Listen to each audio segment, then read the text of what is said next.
siap bergotong royong dan berdarah bersama-sama, sepertinya menjadi penyelamat selama COVID-19 masih menyerang.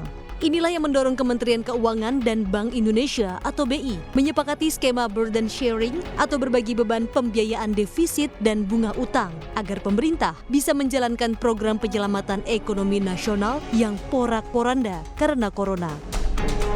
Muasalnya kebutuhan pembiayaan pemerintah menanggulangi dampak pandemi COVID-19 meroket jauh menjadi Rp1.645,3 triliun. Imbasnya beban yang dipikul ini bukan main. Defisit APBN tahun ini menjadi Rp1.039,22 triliun atau setara dengan 6,34% dari PDB. Dalam skema burden sharing, BI siap membeli surat berharga negara yang diterbitkan pemerintah bernilai Rp397,56 triliun sekaligus menanggung beban bunganya untuk belanja barang kebutuhan publik. Bank Sentral juga membiayai belanja non-public goods seperti bantuan UMKM Rp123,46 triliun dan pembiayaan korporasi non-UMKM Rp53,57 triliun. Namun pembiayaan ini akan melalui penerbitan SBN sesuai dengan mekanisme pasar. Ekonom senior Faisal Basri mengingatkan ada harga mahal yang harus diwaspadai dari kebijakan ini. Mulai dari uang beredar naik, melukai nilai tukar rupiah, turunnya tingkat bunga obligasi pemerintah, hingga kecemasan pasar atas independensi Bank Sentral.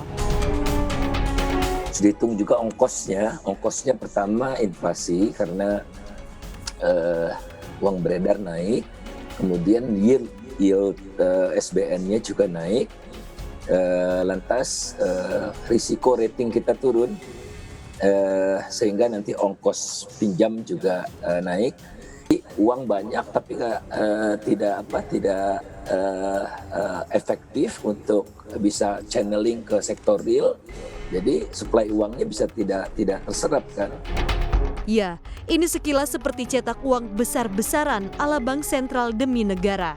Kebijakan serupa telah diterapkan Inggris, Jerman, Amerika Serikat, dan Thailand yang mengalami seret fiskal menanggung kondisi luar biasa imbas COVID-19.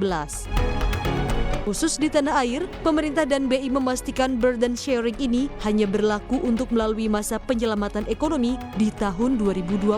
Tahun depan Ibu Pertiwi bakal melalui fase pemulihan ekonomi dan berlanjut ke fase normalisasi kebijakan di 2022 hingga 2023. Dan langsung diberi Bank Indonesia, yaitu pendanaannya secara langsung oleh BI, ini yang disebut debt monetisasi.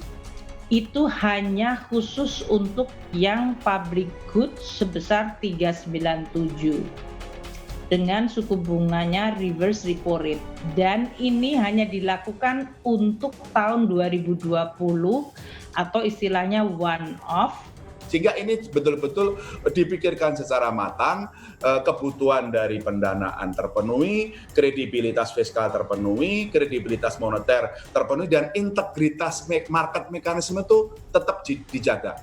Ini kenapa komponen-komponen tadi itu betul-betul kita pertimbangkan secara mendalam. Lalu pertanyaannya, mampukah Indonesia mengatasi dampak COVID-19 hanya hingga akhir tahun ini? Mengingat kasus corona di tanah air masih menanjak dan vaksin belum ditemukan.